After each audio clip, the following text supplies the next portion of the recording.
Evo is back, everybody. Oh my god, I'm so excited. I don't know what to do. I feel like I have to. I don't know what I have to do. I have to drink my Red Bull. I have to drink my Red Bull so that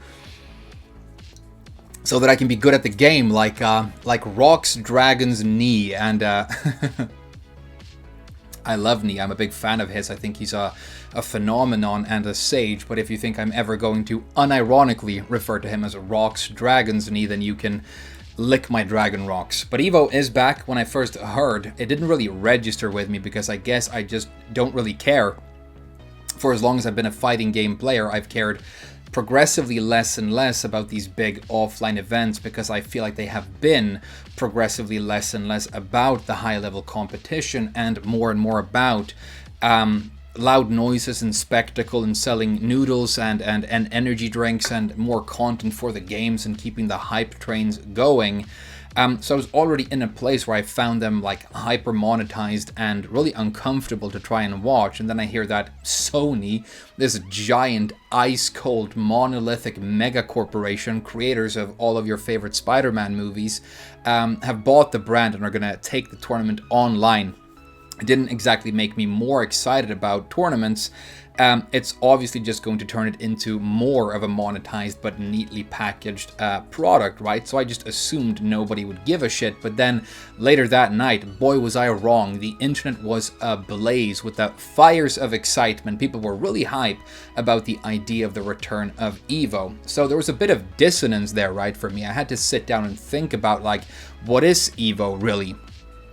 I mean, if you ask any given fighting game player, they will say it's the biggest fighting game tournament in the world. But then again, what does that mean? If you can do it online or you can do it in a giant convention center in Las Vegas with thousands of people in attendance, what is it really? I could announce a tournament right here, right now, to be held online, the same dates as online Evo, exact same parameters, and nobody would care about it. But you slap that name and that logo of Evo on it, and people line up to want to consume it, right? So I guess that's the answer then. Evo is a name and a logo, and the associations people have with that name and that logo. It's a brand, to use a tired and, in my opinion, very dark term, right? But I wasn't exactly hype about it. But then we had some more information about the way the tournament is going to be organized this time around. And I went from uninterested to completely fascinated. And I'm definitely going to be watching now. Not the tournament itself. I don't really care about that. I'm going to, so to speak, watch it go down in the real world because it's going to be pretty fascinating. Some really bizarre things showing up. And I think number one, the first thing I want to talk about is the map, right? So if you miss this thing, the organizers of Evo released this world map, and it has all the blue areas are the countries that you have to be in to be able to compete in Evo this time around. And the gray areas, if you are in them, then you can't compete in Evo. It's just really bizarre. I mean, the first thing people noticed about this thing was that Pakistan is grey on it. How can you have a really high profile Tekken tournament and then not include the most skilled scene probably anywhere in the world, right? And I agree from a business standpoint that doesn't make sense, but then again, why preferential treatment for Pakistan? What about the entire Middle East? What about the continent of Africa? We know for a fact that there is a Tekken scene in Africa. I've seen people streaming local tournaments in Africa recently, and it was really cool. But unfortunately, if you live on that continent, you're not going to be participating in this Evo. I think the weird thing about the map, I mean, apart from the fact that it exists, is that it seems to be so completely arbitrary. I mean, I get that there are probably clear reasons for why some of these areas could not be included, and that probably involves red tape and logistics and things that we can't really know about from the outside. But weird, arbitrary things about it. Just look at the, I mean, you can't really tell unless you look really closely, but I think the Canary Islands are actually blue. So if you're on Tenerife, I guess you can participate as if you were somewhere on mainland Spain, but the Canary Islands are still much further away from the center of Europe than, for example, Morocco. So it doesn't seem to be completely an issue of distance. You can be Danish as long as you don't live on Greenland. You can be Norwegian as long as you don't live on Svalbard. Sony, am I going to be allowed to participate in your tournament if I happen to be in international waters when it's being held? It's just really, really bizarre to me. And if there hasn't been an official statement, clarification, or apology from Sony or Evo about this map yet, then mark my words, there definitely will be very soon. And it will be, we here at Sony and Evo believe that everybody in the world and blah, blah, blah, blah, blah, blah, blah. It will be corporate jargon to try and justify the fact that they had to do this. But in the words of Chris Ryan, Evo and Sony obviously don't believe in anything because they are not beings. They have no brains. These are just hurdles that they have to jump over to get to the cash. It doesn't mean that the people who work in those organizations are evil on an individual level, but I don't like the idea of pretending that these giant corporations are anything other than what they are.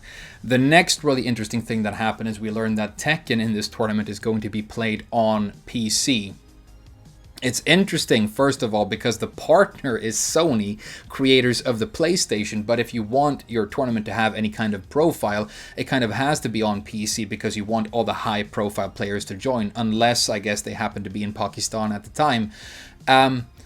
And most of them play on PC. Most of them probably don't even own PlayStations. So you kind of have to do it on PC, but that becomes its own entire problematic nest of vipers for a bunch of reasons.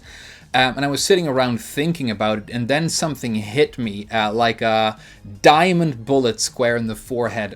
Realization. If you didn't notice it, then allow me to blow your mind a little bit, because recently we've been talking about in the community how it was weird how Namco were so silent on the topic of cheating and hacking and save scumming and plugging for all of these years. Did nothing, said nothing, and then all of a sudden with this latest Lydia content patch, they start posturing extremely aggressively on social media, talking about things like, taking legal action against hackers. So the big question is like, why now? Why all of a sudden?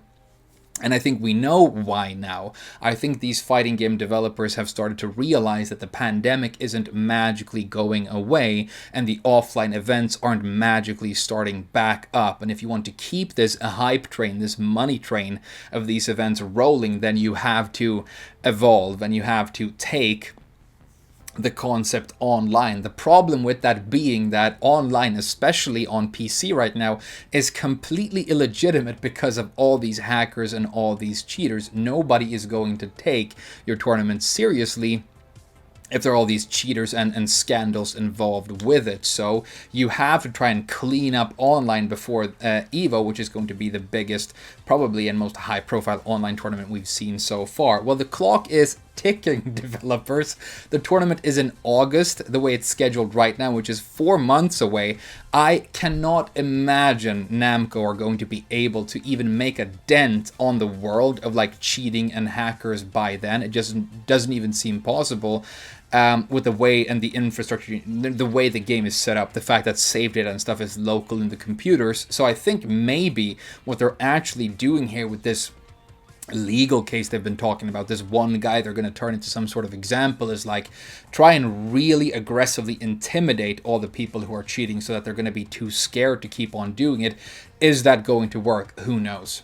It's also interesting to think about all the stuff that falls into the sort of gray areas when it comes to cheating. I think the best example to bring up here is overlays, right? Some people think that overlays are completely fine when you're playing competitively, even in online tournaments. Other people, I think me included, think it's too much of a competitive advantage. You have to come up with a very clear policy on how you feel about overlays before this tournament starts, and then if the policy becomes that you're not allowed to use overlays, how are you going to police and monitor that policy? Are you going to make people download some sort of software onto their systems that you can use to monitor what they do? Are they going to have to like film themselves as they're playing? What's going to be happening with this? It's really, really difficult to tell. I feel like right now this is heading for becoming a little bit of a clusterfuck. But I guess we'll just have to wait and see. I will say this, the big positive thing about it, first of all, it's going to be completely free to participate, which I think is entirely the right move, and I want to give them credit for that. It's the only way of doing it that makes sense. I wouldn't have put it past them to actually charge to participate in this, though.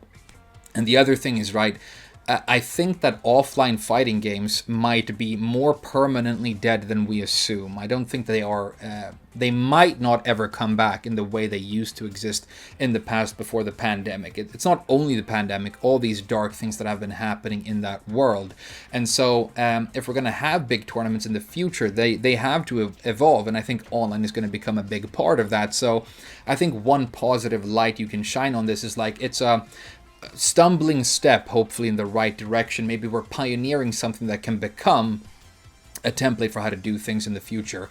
With the next generation of consoles and the next generation of games, maybe online can become somehow a very legitimate platform for these games to be played and enjoyed in a tournament setting online.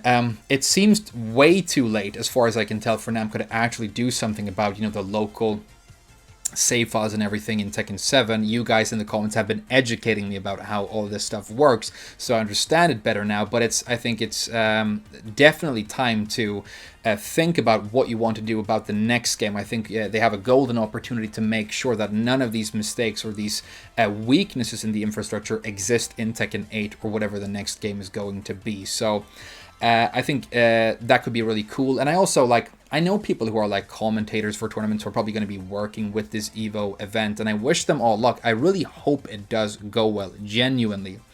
I'm trying to not be too cynical and dark about this. Full disclosure, I wrote a version of this video when I first heard about this called Sony Bought a Logo.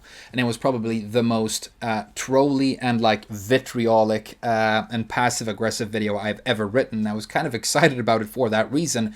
But I talked to my friend Arya, the Blasted Salami, and he kind of gave me a lot of friendly advice on, you don't want to be the guy who just hates everything either, So I kind of took his advice and I rewrote the video, and I decided to talk about it in this, I hope, slightly more diplomatic sense, but there you go. So I really do wish them luck. I'm going to be very interested in seeing how it pans out, but if it does turn into a bit of a weird clusterfuck, I bet that's going to be pretty entertaining as well. I hope Eris gets to do a restream. That's my favorite way to watch tournaments these days, because he turns down the volume on all the bullshit, and then you have someone really enjoyable, knowledgeable, and funny talking over the matches, and you can sort of fade in and out. It's the perfect thing to have on when you're in practice mode or enjoying some other aspect of your day. It's Friday, it's the weekend. I hope you're doing okay. Thank you so much for watching as usual, and I'll see you guys again very soon.